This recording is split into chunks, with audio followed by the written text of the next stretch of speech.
Bienvenidos, compañeros y compañeras, a una nueva edición de entrevista aquí en el canal de YouTube de La Pirenaica.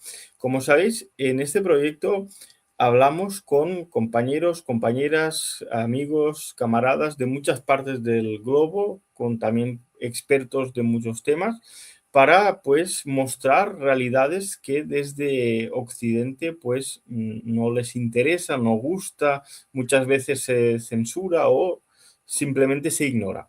Y para ello contamos con expertos, como decía, de todas las partes del mundo. Hoy tenemos al compañero José Manzaneda, el cual es un periodista vasco, creador y actual coordinador de Cuba Información, un medio alternativo de información sobre Cuba, el cual también, pues, este medio también trabaja en la solidaridad, ¿no? En el movimiento de solidaridad con Cuba en varios países.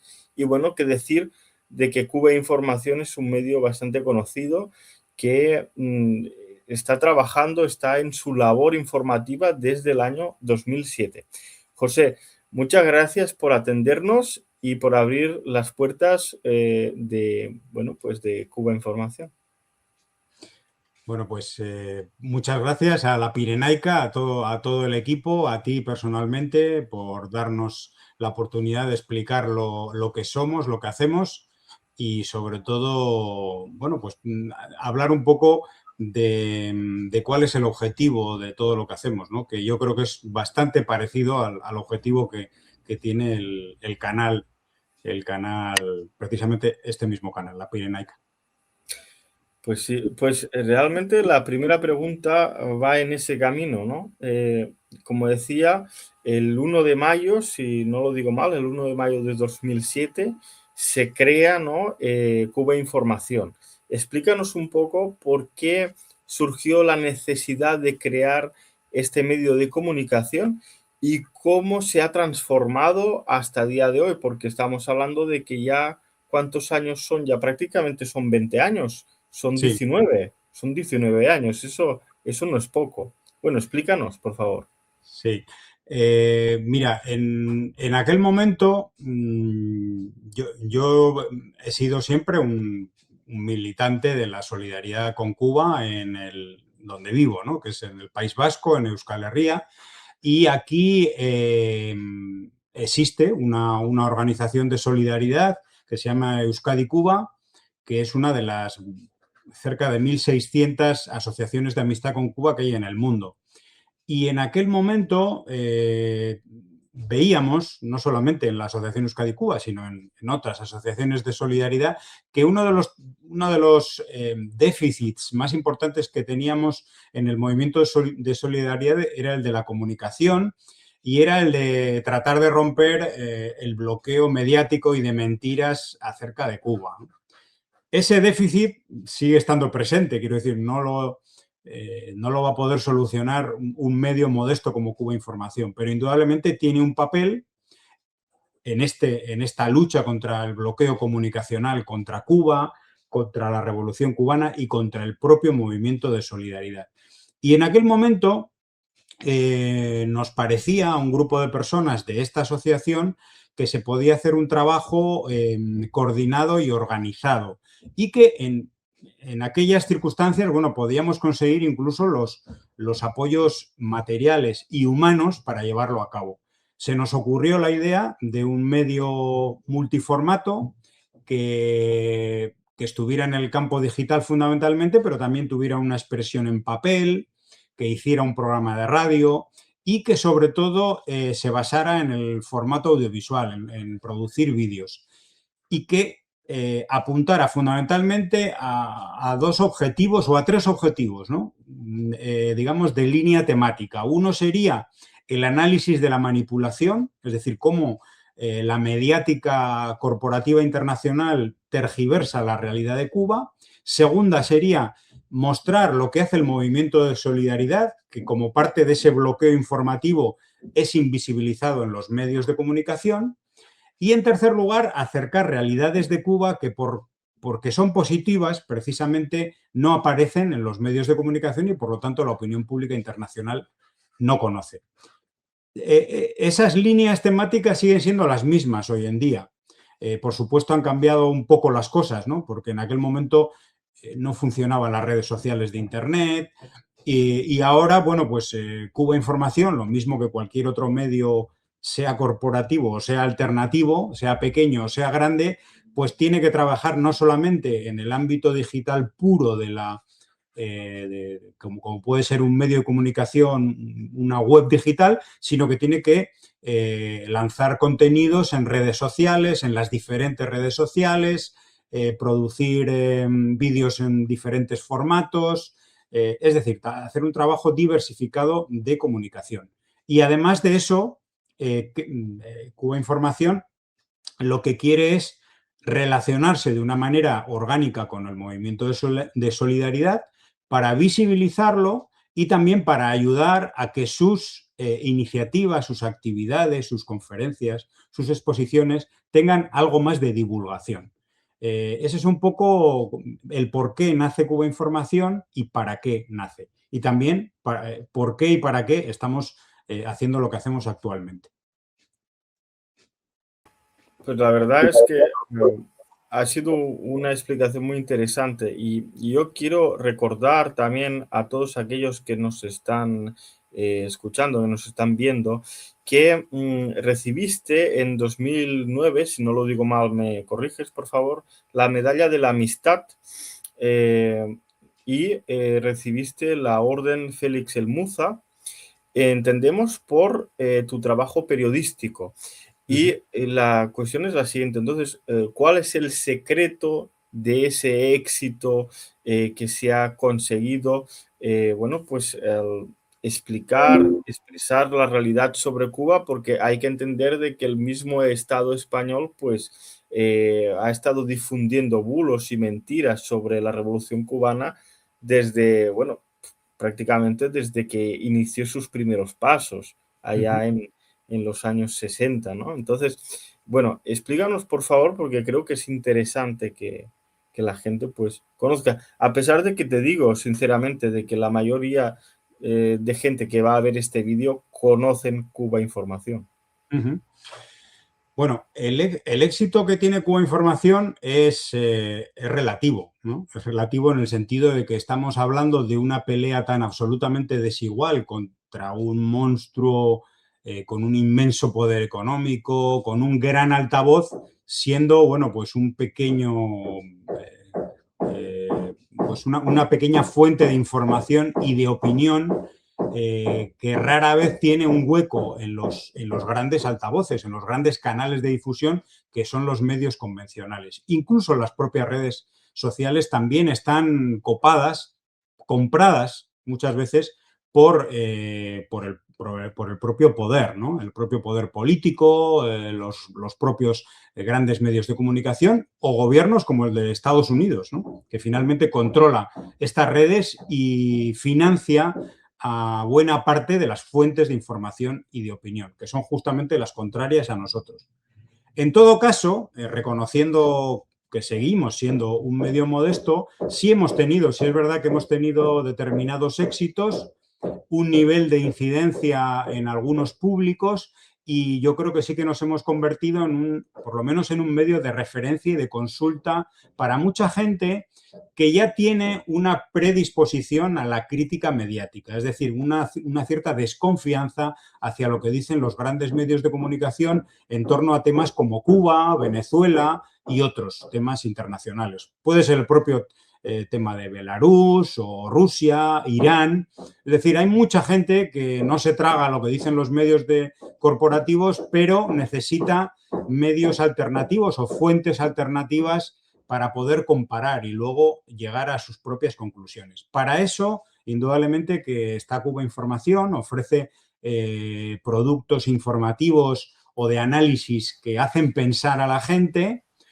bueno, pues no para que nos sigan de manera mimética, sino por lo menos, ya digo, para que hagan un balance y luego saquen sus propias conclusiones. Informamos de esas cosas que no dicen, hacemos trabajos de contraste mediático, cómo una noticia, si ocurre en Cuba, es informada de una manera siendo el mismo suceso y un suceso que es real, pero sin embargo, si ocurre en otro país o no es noticia o se informa de ella de una manera absolutamente aséptica, con fuentes siempre oficiales. Eso sí, si ocurre en Cuba, las fuentes oficiales siempre son sospechosas y los que tienen supuesta credibilidad informativa son personas incluso que están pagadas por el gobierno de Estados Unidos, como lo podemos comprobar todos los días, ¿no?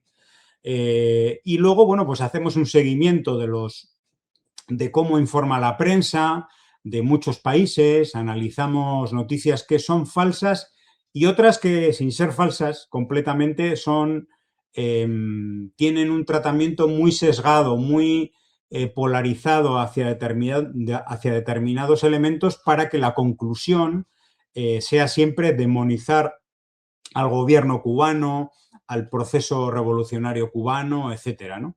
Y sobre todo, si hay algo que denunciamos de manera vehemente es el silencio que hay sobre la causa fundamental de los problemas que hay en Cuba, de la actual crisis, que es una crisis también incluso humanitaria, que es la política, la guerra económica contra el país, llamémosle bloqueo económico, petrolero ahora, llamémosle guerra económica, como queramos, pero realmente es bueno, pues tiene consecuencias letales que en estos momentos están provocando miles de muertos, hay que decir, a veces por falta de medicamentos, porque ha aumentado la mortalidad infantil, etcétera, y eso tiene una causa, ¿no? La causa se llama Estados Unidos, Departamento de Estado, Departamento del Tesoro, se llama Marco Rubio, se llama Mafia de Miami, y eso es lo que los medios de comunicación desgraciadamente no cuentan o sencillamente lo ponen como si fuera un elemento más, ¿no?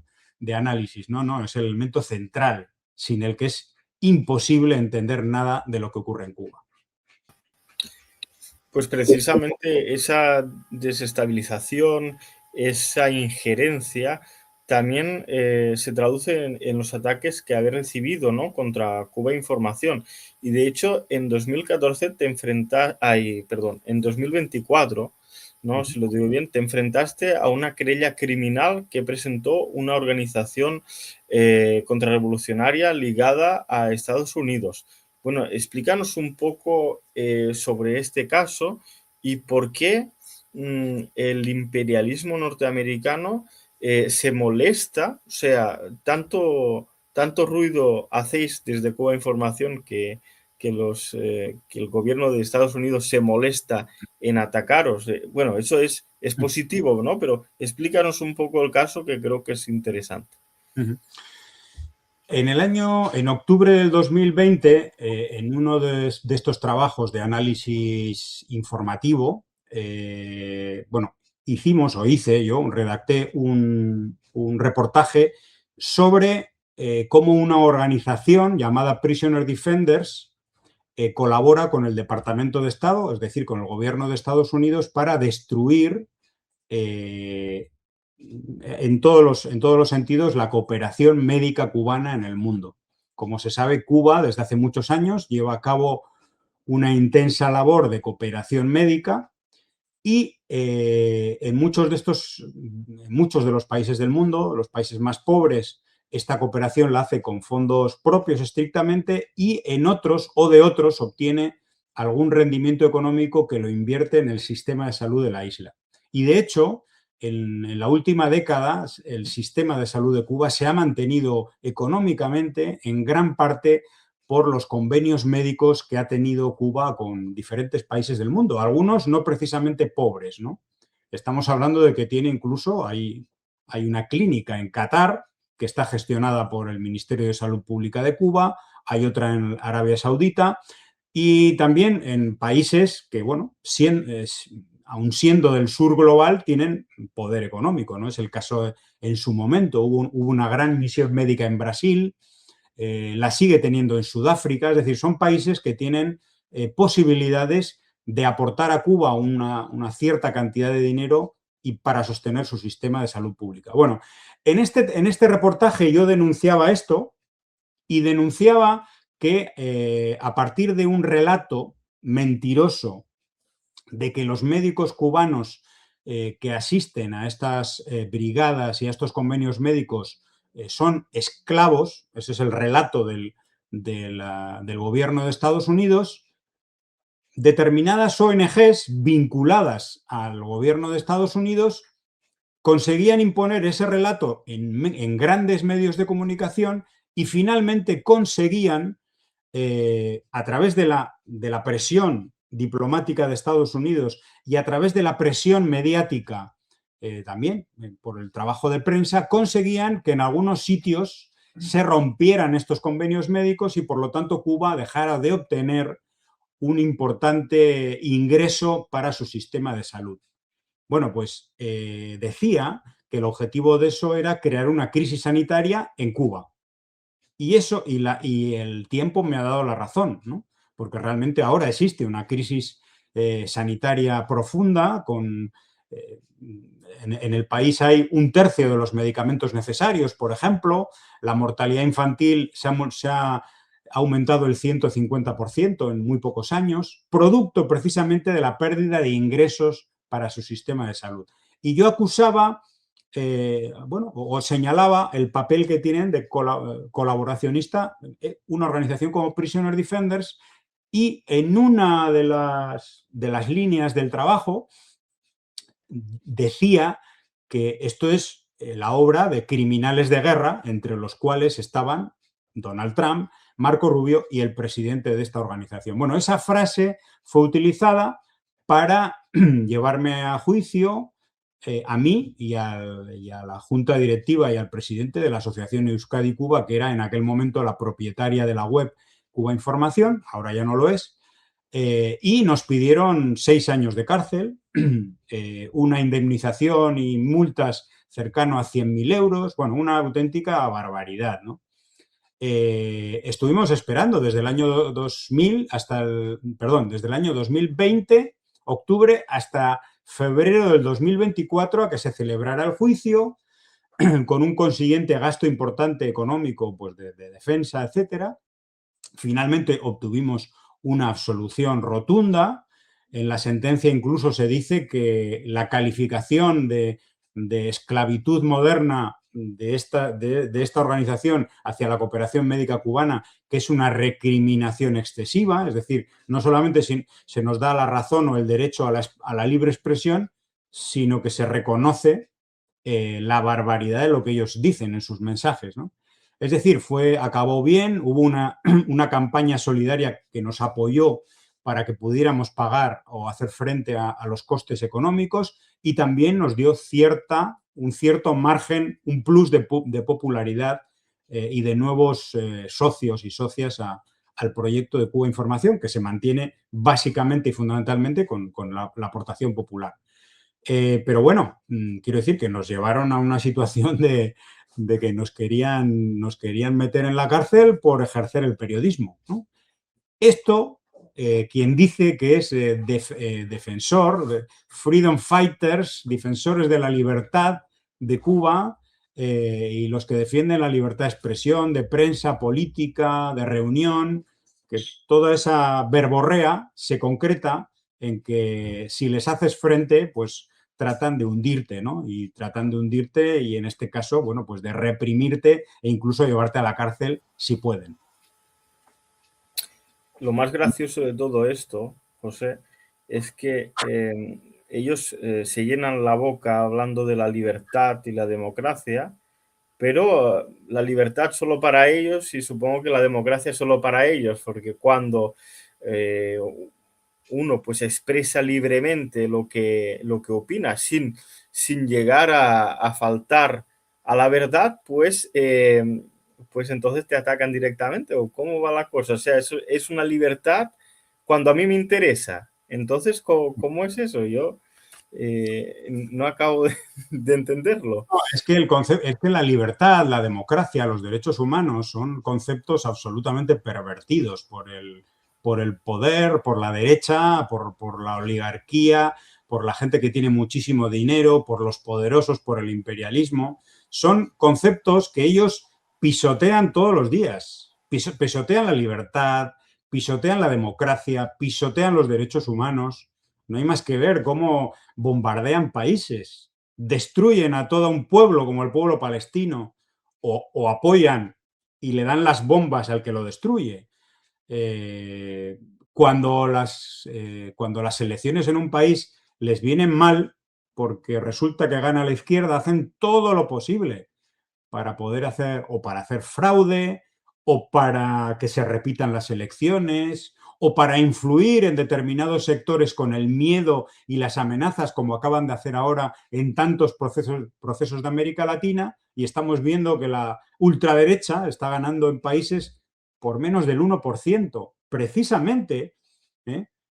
El margen que han podido mover un sector pequeño, un porcentaje pequeño que ha podido mover el miedo, la amenaza de Donald Trump y del gobierno de Estados Unidos a la población de esos países, que le ha dicho, si votas a la izquierda, sabes que tu país va a tener muchos problemas económicos. Y si no, recuerda lo que le está pasando a Cuba.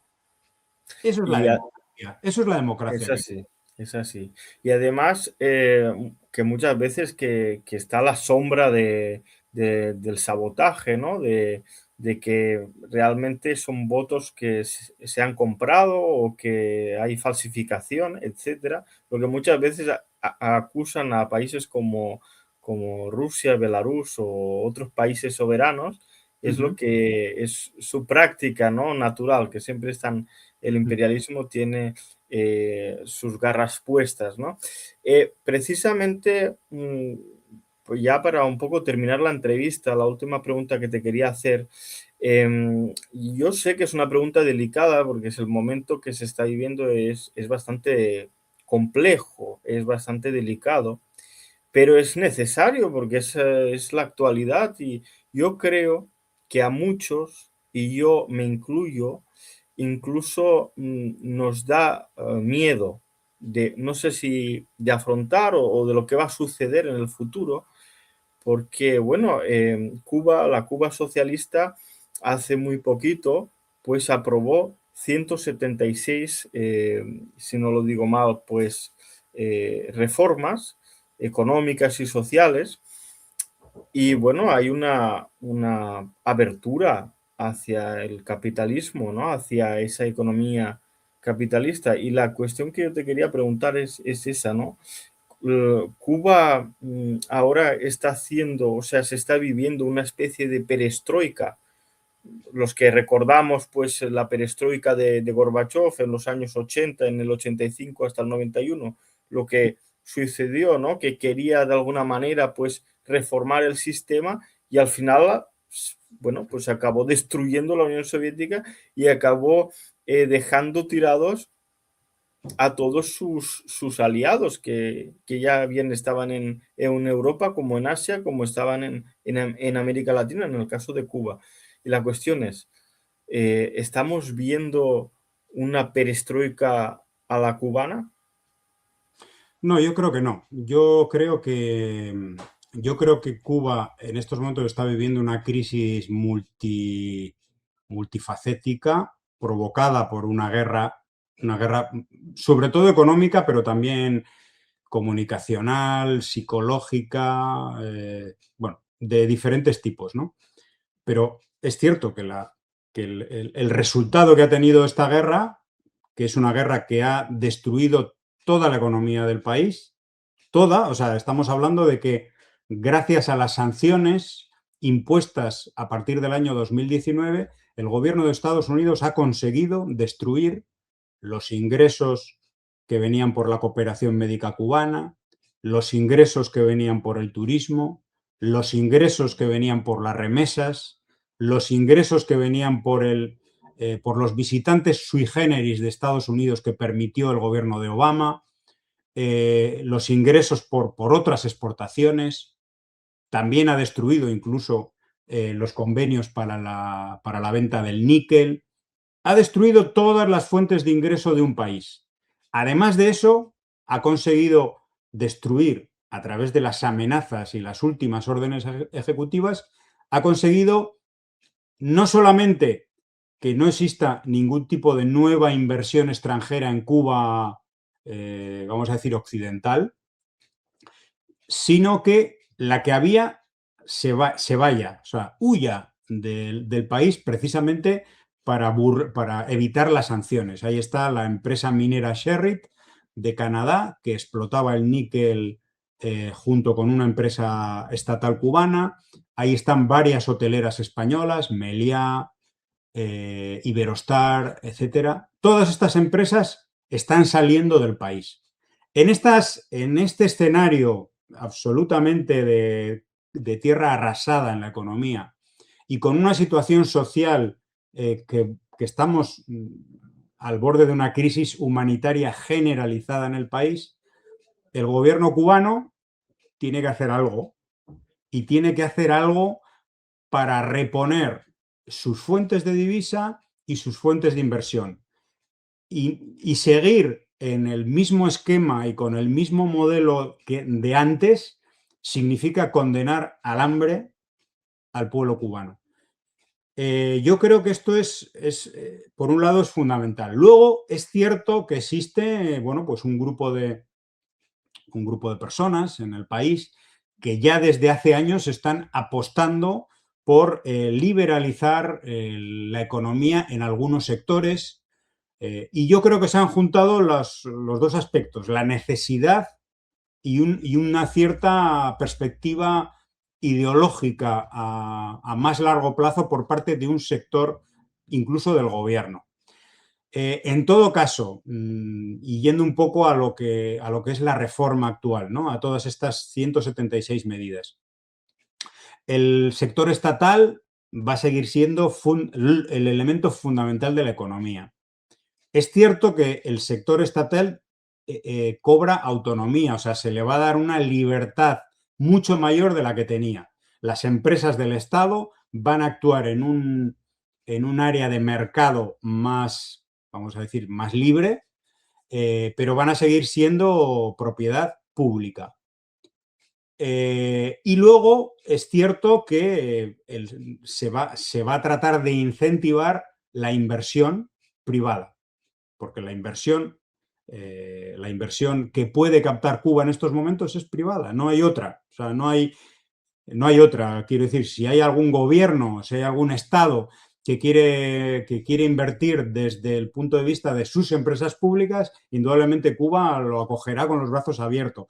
Pero esa no es la realidad, desgraciadamente. Entonces, lo que están dando es facilidades para que haya en diferentes sectores, por ejemplo, en el turismo, donde se acaban de ir un montón de empresas precisamente por las sanciones de Trump, se les está dando facilidades para que sean sustituidas por otras que no tengan, digamos, ningún tipo de interés en el mercado norteamericano, o que de alguna manera estén blindadas o protegidas, o que sean de países que tengan un blindaje en relación a las sanciones de Estados Unidos. Y yo creo que ahí Cuba está pensando sobre todo en empresas de Rusia y de otros países, ¿no? Empresas privadas. Yo sinceramente creo que es una apuesta, es arriesgada, es peligrosa, pero es mucho más peligroso seguir así. O sea, seguir así sin una posibilidad siquiera, sin una esperanza siquiera para la gente, ¿no? Porque en estos momentos estamos hablando de un país que tiene apagones de 30 horas seguidas, donde no hay transporte de ningún tipo, la gente no puede ir ni a la escuela porque no hay transporte escolar, las universidades están paradas, hay un tercio de los medicamentos, la gente hay más de 100.000 personas que esperan una operación en los hospitales, o sea, es una situación dramática. Y creo que hay que probar con cosas nuevas, sabiendo que habrá cosas que tengan un resultado que no sea el previsto, incluso que haya un grado mayor de inequidad y de desigualdad, pero que lo fundamental y lo esencial en estos momentos es cómo sea atraer divisas al país y atraer inversiones. Esa es mi opinión. Es una opinión que tiene muchas dudas, indudablemente, ¿eh? Y yo esto, vamos, lo hablo un poco con la boca pequeña, porque yo no soy cubano, es una opinión de alguien cercana a Cuba, pero que no tiene ningún derecho a participar de ese debate interno, y dentro de ese debate interno hay múltiples opiniones, dentro de las filas, vamos a decir, de quienes defienden el proceso histórico revolucionario y gente que está más o menos de acuerdo con esto que estoy diciendo y con las propias medidas que acaba de aprobar el gobierno. Pues la verdad estaremos pendientes de lo que suceda. Esperamos que la situación en Cuba mejore. Y nada, ha sido un placer, José, tenerte aquí en este especial de entrevista de la Pirenaica. Esperamos que hayas estado cómodo con nosotros y te esperamos en siguientes ediciones de este programa. Pues nada, muchísimas gracias y larga vida a la Pirenaica. Un saludo.